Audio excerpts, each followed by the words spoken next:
Journalist and author Jonathan Alter published his very best, Jimmy Carter: A Life, in 2020. Despite coming out a full 4 decades after Carter left office, it was the first independent, full-length biography of our 39th president. On this episode of Recollecting Carter, I got a chance to talk with Alter about his experience writing the book and ask why he was inspired to write it now, in this historical moment.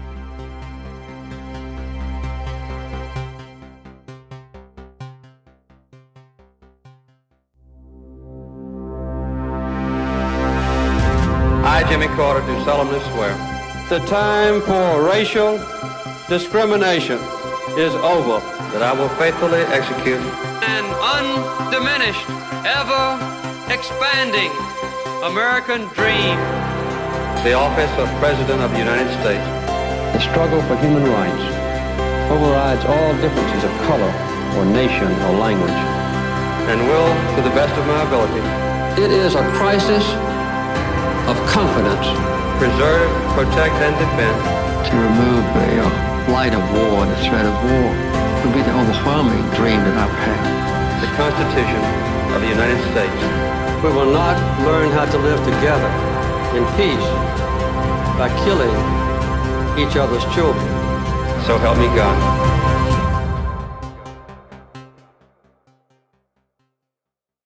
Hi, my name's Jonathan Alter. I'm a book author, documentary filmmaker, and a newsletter writer. I have a Substack newsletter where I interview mostly people who are a little bit older, and sometimes I'll write a column. Often I'll write a column about what's going on in the world. I worked for nearly 30 years at Newsweek magazine as a senior editor and columnist there. And I've written for a wide variety of other outlets. I've written 5 books, a collection of my Newsweek columns. I wrote a book about Franklin Roosevelt's first 100 days and his early life called The Defining Moment. I wrote 2 books about Barack Obama. One is called The Promise, President Obama, Year One, which was a very closely observed view of his debut in office in 2009 and early 2010 when he got Obamacare through. And then I wrote a sequel to that called The Center Holds, Obama and His Enemies, which was about Obama from 2010 to 2013 and included, a lot of big events that took place in that period, and including the killing of Osama bin Laden. And then my most recent book is called His Very Best, Jimmy Carter: A Life, which is a biography of Jimmy Carter. My biography of Jimmy Carter was 5 years in the making. I started it in 2015 and it came out in 2020. So when you're at a point in a storied career where you can put your focus on anything, why'd you choose to put your focus on President Carter? Why did you feel the inspiration to write a book about him and that the time was right to do it now? I worked at Newsweek after Carter was president, but I'd had an experience with him when I was a student when he was president. In the summer of 1978, I was an intern in the speechwriting office of the Carter White House. And I actually wrote some remarks. Well, usually he didn't use them, which was typical of Carter, but I do talking points for him when he went out to an event in the Rose Garden. And so I'd have my name when I was 20 years old on a memorandum for the president with my name on it and that of my boss, James Fallows, who's also a journalist, and at that time was still in his 20s, and he was Jimmy Carter's chief speechwriter. And then one time, Carter went down to give a speech on behalf of tobacco farmers in Wilson, North Carolina, at a tobacco warehouse, and none of them wanted to write a pro-tobacco speech, so they gave it to the intern, and that was me. And I wrote a speech. Carter used almost nothing of the speech. He just kind of spoke extemporaneously and made a gaffe. He said, I'm going to make cigarette smoking even safer than it already is, which made some news. At the time, he had launched an anti-smoking campaign through his Secretary of Health, Education, and Welfare, now Health and Human Services, Joe Califano. But as Carter later admitted to me, he didn't do enough to back Califano's campaign, and he was still in the old paradigm of trying to get tobacco votes in North Carolina. But he did use one thing that I wrote, which was at that time, there had been a flap because it had come out that some people working in the White House had smoked marijuana, which was illegal all over the country at the time. And this made headlines. So shortly before he left for North Carolina, we were playing, to be honest, we were playing balloon volleyball in one of the speechwriters' offices. And the secretary comes in and says, the president on the line for my boss. And he tells my boss, the speech isn't funny enough. It needs a couple jokes. So my boss says to me, you need to write a joke. So I wrote this joke, which was, I'm going to bring back some tobacco for my White House staff so they smoke something regular for a change. And he told the joke. It was the only part of my work that remained when the speech was delivered. And at first, his aides called up my boss and said, what are you doing? He's telling a drug joke. Are you kidding me? But then the Washington Post the next day gave him credit for doing this. And, all was well when I went into work on Monday. So that was my experience with Jimmy Carter, because by the time I went to work at Newsweek, Reagan was president. And while I was at Newsweek, I only interviewed Carter once. And I've interviewed 9 of the last 10 American presidents, either before, during, or after leaving office. Reagan is the only one I haven't interviewed, going back to Nixon. I interviewed him on a Habitat for Humanity site in the Bronx in 2000. And that was really the extent of my exposure to Jimmy Carter. I shook hands with him the summer I was an intern, once. So I didn't really give Jimmy Carter that much thought. He was in bad odor in the Democratic Party. There were always stories about, how Democratic candidates for president, the nominee, often didn't want Carter speaking more than briefly at their convention because the feelings about the presidency were still bad. I had been in story meetings at Newsweek where Carter upstaging President Clinton as a former president became big stories. And, I didn't really think that much of him. And then in early 2015, I'm in a book group in New York City, and we decided to read a book called 13 Days in September by Lawrence Wright, a New Yorker writer. And it's about the Camp David Accords, the time in 1978 where Jimmy Carter went to Camp David and he brought Israeli Prime Minister Menachem Begin and Egyptian President Anwar Sadat to Camp David, and he made peace. So we had somebody in our book group who was a political consultant who had worked on Jason Carter's gubernatorial campaign in Georgia in 2014, the year before. And he had done pretty well. He'd been a Georgia state senator. He's currently the head of the Carter Center in Atlanta. And this guy said, well, let's invite Jason and his grandfather to come to our book group. And they did, and they came. So Jason Carter and his grandfather, former President Carter, came to our little book group in New York City. And we spent the evening with him, and he was 90 years old, and he was brilliant. He was totally with it. And he talked not just about Camp David, but about his human rights policy and a variety of other issues. And at the end of the evening, I kind of said to myself, there has to be more to this guy than lousy president, great ex-president. There's an opening here. Nobody has ever written a biography of him. We've had, I think at that point, there are already half a dozen biographies of Ted Kennedy, who ran against him and didn't get elected president. But for whatever reason, Carter had not been written about in a full-length biography before. There was one effort by a former aide 30 years ago, but it didn't really count. It wasn't independent.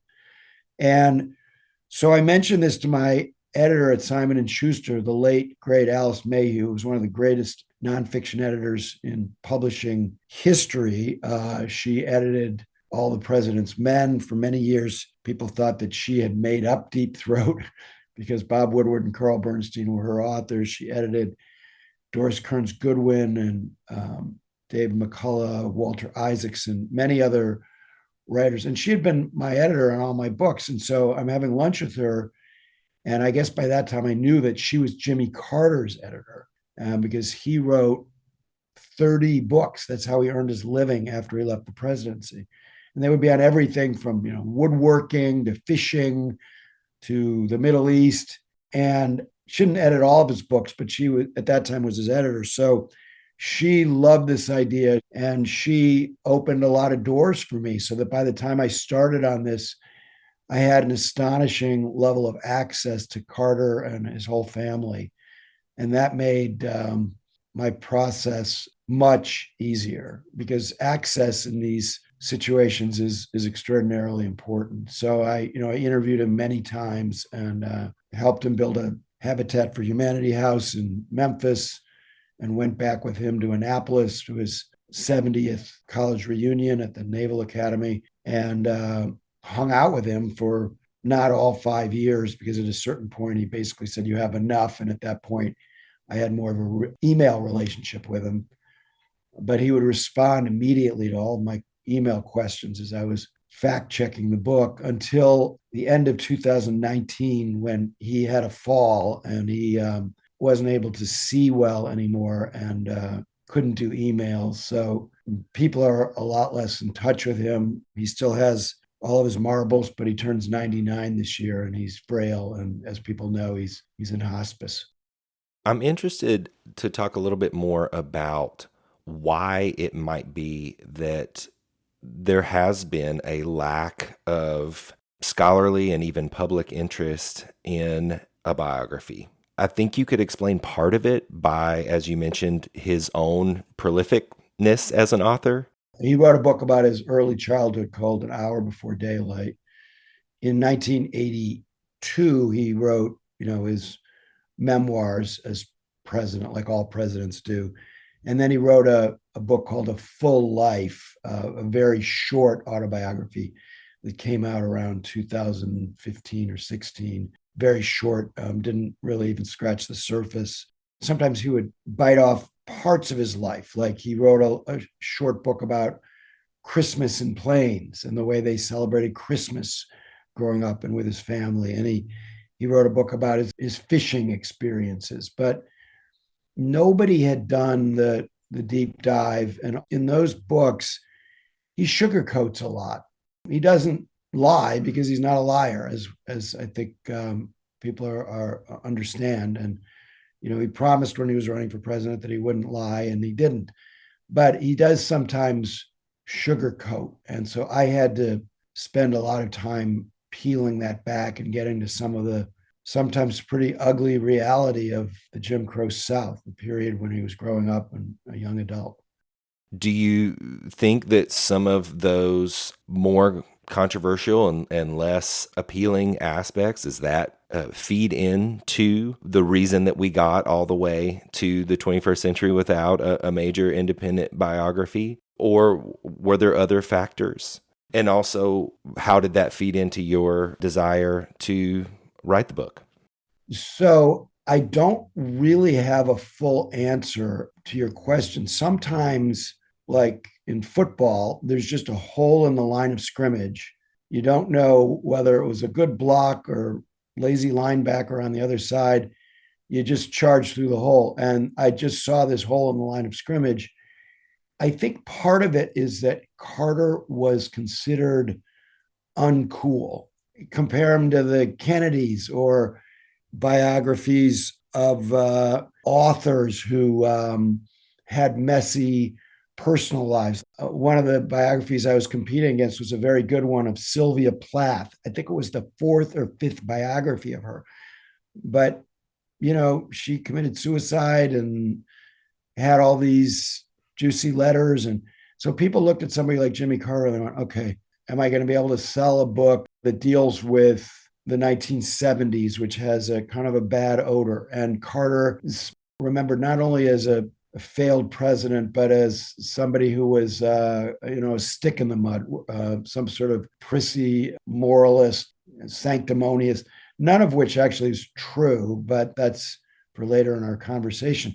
But I think all that played into it. And one of the reasons why I was really interested in Simon and Schuster, my publisher, putting the Andy Warhol portrait of Jimmy Carter on the cover of my book is because I wanted to tell readers there was a time when this guy was actually very cool in 1976 when he was elected president. He came out of nowhere and won.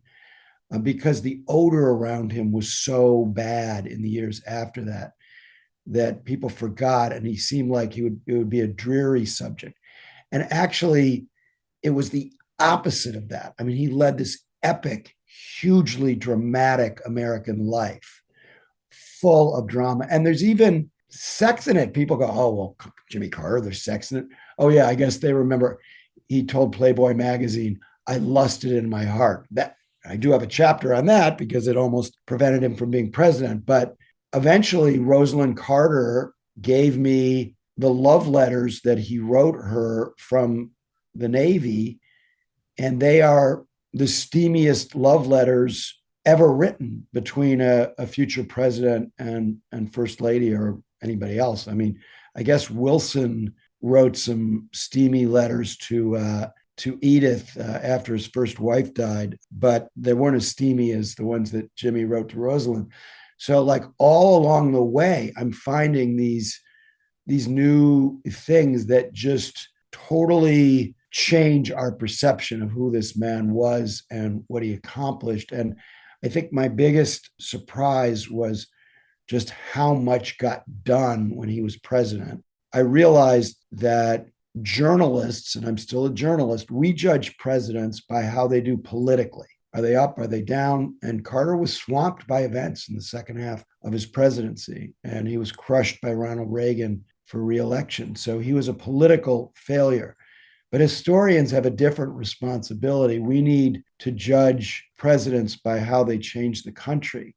And one of the great things about your podcast, you've had some really wonderful scholars exploring how Carter changed the country. And much of my book is about his time before he's president and after, but my treatment of the presidency, it's warts and all. I don't spare anything that went wrong, and I hammer him when he makes a mistake, but I also give him credit for accomplishments that have changed the country and been long forgotten. I think some people remember that he put solar panels up on the roof of the White House that Reagan took down, but that's just the beginning of what he did to change America. Yeah, one of the recurring themes of the podcast, and maybe the recurring theme when thinking about this question of collective memory of Carter and why do we remember him the way that we do, really centered around the media coverage of him as a president, and then other types of media coverage afterwards, which you kind of alluded to during your time as a speechwriter in the White House. He did develop this fraught relationship with the press, I think it's fair to say. Why is that? Was it a personality conflict? Was it a strategy gone wrong? What happened there with Carter and the press? Well, clearly something happened because his press secretary, who everybody liked, Jody Powell, later said, we not only didn't have a honeymoon, we didn't have a one-night stand with the press. And that was basically true. And I tried to examine why that happened. And I think it's a combination of what you suggest. So the larger context is that Carter was both elected because of the Watergate press and undermined and arguably defeated because of the Watergate influenced press. So when he was a candidate, he got a really good press, not all the time, but most of the time. There were moments when reporters thought that he was, a little snippy, and they didn't think he was as funny as Mo Udall, the congressman from Arizona who kept finishing second to Jimmy Carter in the 1976 primaries. And I, as a college student, was for Udall. I had a lot of company because Udall, he was smart and funny, and Carter was smart. And there was a lot of not particularly funny on the stump, very good on the stump, but not particularly funny. And also, there was a lot of anti-Southern bias, including in the press, where you had these kind of wise-ass Northern reporters who had something against him. But generally, he got a positive press in 1975 and 76. A lot of that was because Hunter S. Thompson, the legendary gonzo journalist, who's still read today and is so fun to read, and was a cult hero, especially among reporters, for his legendary book, Fear and Loathing on the Campaign Trail, which was about the 1972 campaign, and it had just come out. By coincidence, he had been at what arguably was Jimmy Carter's greatest speech, the Law Day speech in 1974 in Athens, Georgia, when they were honoring Dean Rusk, who had been Kennedy and Johnson's Secretary of State and had been Dean of the Law School at the University of Georgia. And Ted Kennedy came down to give the main speech, and and Hunter Thompson was doing a Rolling Stone piece. He followed Ted Kennedy down. And Kennedy and Carter was the first time they met, and they were like oil and water. They despised each other at the beginning, and this feud basically changed American history, which we can go into. It prevented us from having healthcare reform 40 years ago. Everything that was in Obamacare was obtainable in 1979, and we came close to getting it. And Kennedy ran against him in 1980, which contributed in a significant way to his losing to Reagan. But that feud all started on Law Day. So Kennedy could be a great speaker, but that day he gave a lousy speech. And then Carter is speaking at the luncheon afterward. And Hunter Thompson, when the earlier speakers were talking, was bored, and he would go out to his car and get some wild turkey and use it to refresh his iced tea, right? And, he's a famous party animal. For anybody who's read Fear and Loathing in Las Vegas, they know. And then Carter starts speaking, and he launches this broadside against the criminal justice system of Georgia and the lawyers of Georgia who are there gathered at this event. And he talks about the injustice to Black people in Georgia. And this time, when Hunter goes out to the car, instead of getting the wild turkey, or maybe in addition to getting the wild turkey, he brings his tape recorder back in to the luncheon, and he tapes this speech. And for the next 2 years, he plays it for any reporter he meets. Now, for people of my generation, Hunter Thompson was like a god. We just thought he was the coolest thing. He'd become a Doonesbury character, Uncle Duke. He had become an iconic cultural figure in the 1970s and 80s. And so when he tells all these reporters, hey, this obscure governor of Georgia named Jimmy Carter who's running for president, and he's great. And he starts writing these articles in Rolling Stone that say, Jimmy Carter is the meanest man I ever met, except for Sonny Barger, who was head of the Hells Angels, And people are going, maybe behind that smile, this guy's really tough. Hunter Thompson meant that as a compliment. Carter wasn't actually mean, but he could be very tough and very different from that saintly smile that you see, So this had a huge impact on his press coverage in the campaign, and it helped make him president. And Carter later told me in one of our interviews that he basically got a free ride from the press for most of 1976. So then he's president. Then you have these reporters, the Washington Press Corps. What are they set up to do? Take down presidents. That's what they had just done to Nixon. And you had a columnist who was a wonderful writer, a conservative columnist for the New York Times named William Safire. And he had been a Nixon speechwriter before he wrote his column.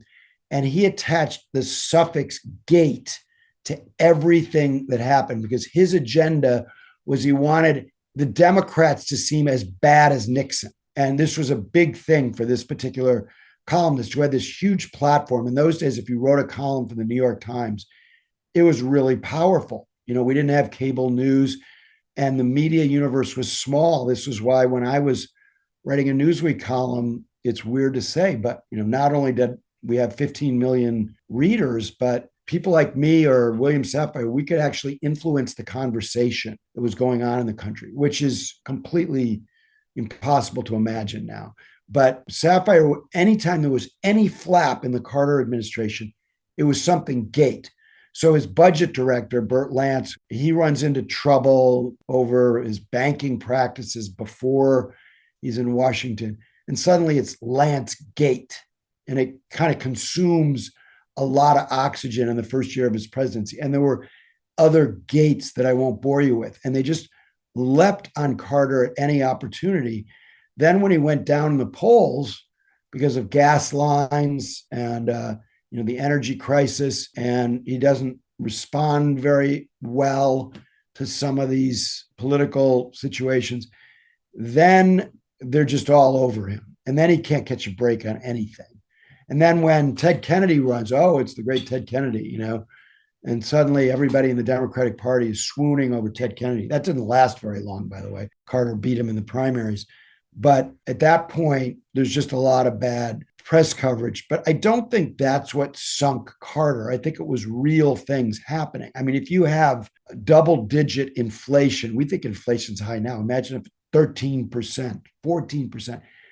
Double-digit interest rates that actually at one point went to 20%. Imagine if the cost of money is 20%. And for much of his presidency was above 10%. And you have these kind of externalities or external events that Carter doesn't have much control over. Then you have the Iran hostage crisis, which we can talk about. And you have Ted Kennedy's challenge and other factors. The Olympic boycott of the 1980 Olympics, which at first 98-0 in the Senate. Everybody says, yes, we have to do this to respond to the Soviet invasion of Afghanistan. But then after a few months, it's like, what? Why are we taking this out on the athletes? And so there were many, many different factors. And I interviewed Paul Volcker, who was appointed by Carter to be chair of the Fed. And it was Volcker who ended inflation. We've heard a lot about the inflation in the 1970s and early 80s.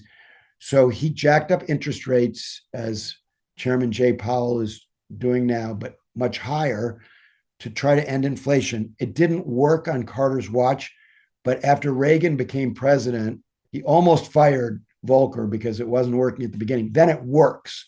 This very harsh medicine works. So I said, people have said to you that you elected and reelected Ronald Reagan. And he said, I have heard that, yes. And then he told me a story. He said, yeah, I understand the argument that jacking interest rates killed Carter in 1980, but because it ended inflation, it reelected Reagan in 84. And I understand the argument. He said, but I ran into Carter at a fishing lodge. Both of them were big fly fishermen. And he said, President Carter, I'm sorry if I cost you the presidency. And Carter turned to him with one of his genuine smiles, not one of his kind of slightly phony ones, said, Paul, there were many factors. And Carter was right about that. It was a multi-causal problem for him politically. Just the coda on it is that Volcker was very admiring of Carter. And it's not just because Carter appointed him, because that's not the way Volcker rolls. He would have been appointed anyway by Reagan or somebody else. He just thought that he got a bum rap generally. And one of the pleasures of the reception to my book is that in the last couple of years, I think there is some revisionism going on, and that a number of other people, when Carter got sick a few months ago, and we thought he might not be with us for much longer, a lot of people started writing that he had gotten a bum rap. Yeah, that's what I ran into in making this podcast as well, especially from speaking to historians that study journalism in the press or right-wing studies, or even historians that view the world from a more conservative or libertarian perspective. As historians are getting past the bad odor that you mentioned and turning their gaze toward Carter, uncovering a lot of things that we have just remembered about him incorrectly. And so I think to wrap up, What else do you see about Carter that we remember incorrectly, or how do you think our collective memory of Carter is going to continue to change and evolve? Well, we have to get past this kind of easy shorthand, bad president, great former president, which you went out on the street, you could ask anybody, and that's what they would say.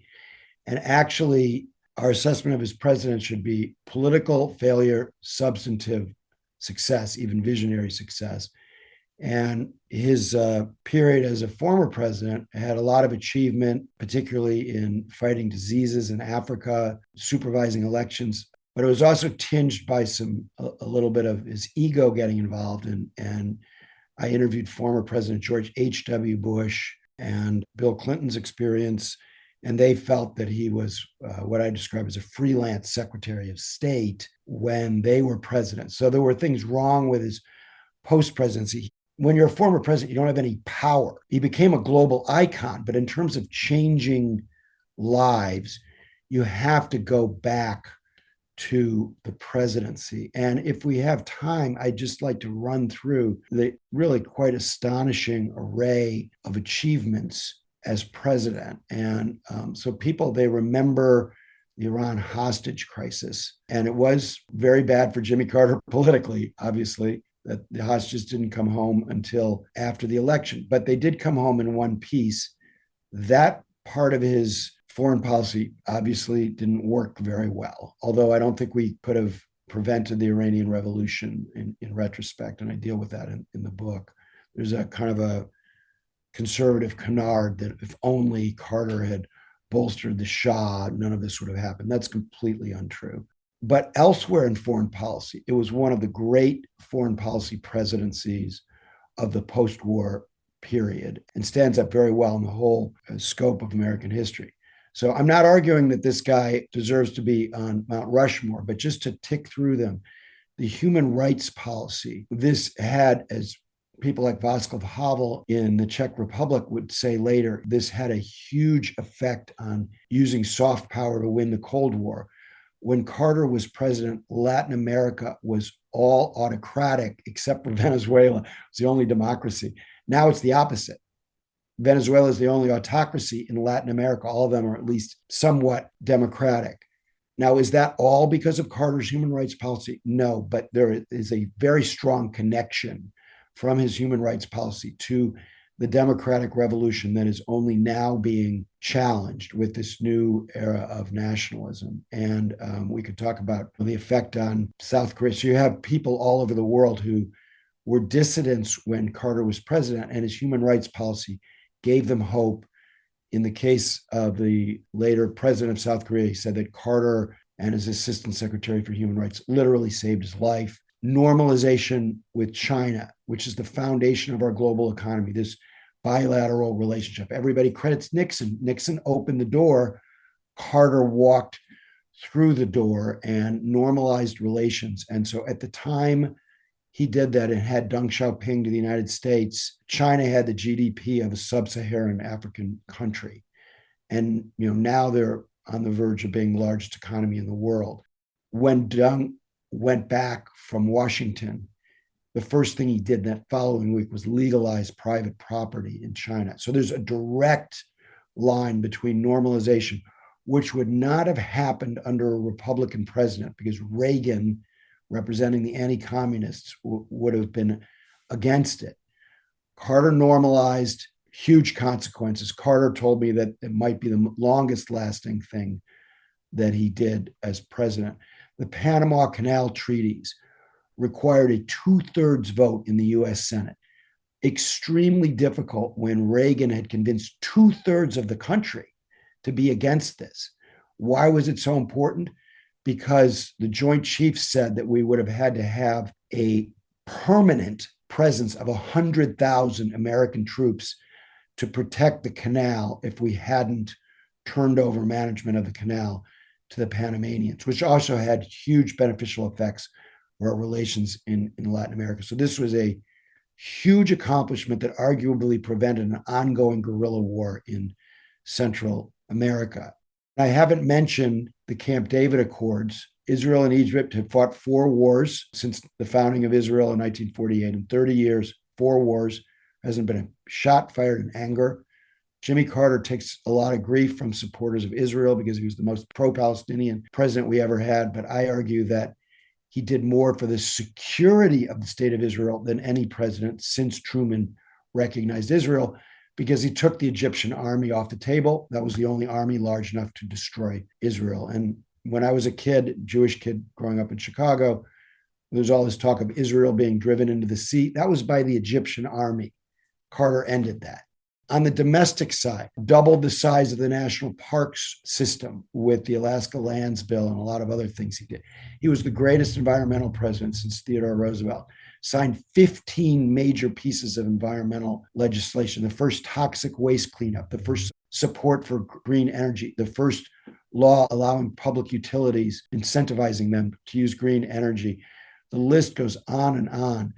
Ethics in Government Act of 1978, which protected whistleblowers, and another bill that established FISA courts.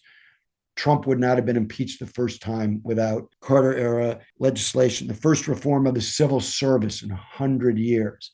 You've had another podcast devoted to deregulation, so I won't get into that. But as your listeners learn, trucking deregulation in particular was a huge productivity boost for the United States and essentially created the just-in-time delivery system, one of the foundations of our economy. Airline deregulation, there are millions and millions of people who can go see a dying relative or visit their grandchildren who, before Carter, it was unaffordable. I know this is sounding long-winded, Jason, but I'm just scratching the surface here. What happened, to bring this back to the press, is that bill signings became ho-hum. Oh, who cares? Carter got attacked by a killer rabbit in a pond, or Carter was in a running race and he collapsed. Both of them bad images, but I would ask these otherwise very good reporters, do you remember, this bill or that bill? No, because it didn't seem out of the ordinary, because Johnson's the only post-war president who got more legislation through than Carter. So their previous experience with a Democratic president was Medicare, Medicaid, Voting Rights Act, Civil Rights, like bill after bill. So when Carter comes along and signs, in some ways, less monumental bills, they're bored. They pocket it. And historians don't even know about it because it got very little attention at the time, many of these landmark pieces of legislation that he signed. So I think there's a huge amount more for historians to dig into. And I think there is new interest in the 1970s, which were a sour decade, but are only now beginning to be recognized as a period when there was a lot of important change and important developments that have helped shape our world. Well, I think they'll be really well served by your work and your book as a place to dive into those more niche but very important topics. Thanks. Yeah, I appreciate you having me on, Jason. Thank you so much.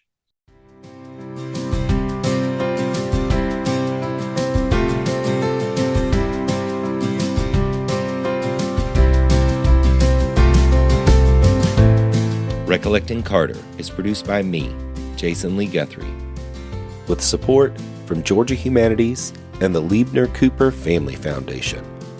Original music and sound design by Joel Corey. Logo design by Whitney Matheson.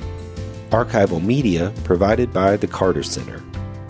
Special thanks to my intern Michael Smith and my students at Clayton State University who have contributed to this podcast. You can connect with the show online at recollectingcarter.com.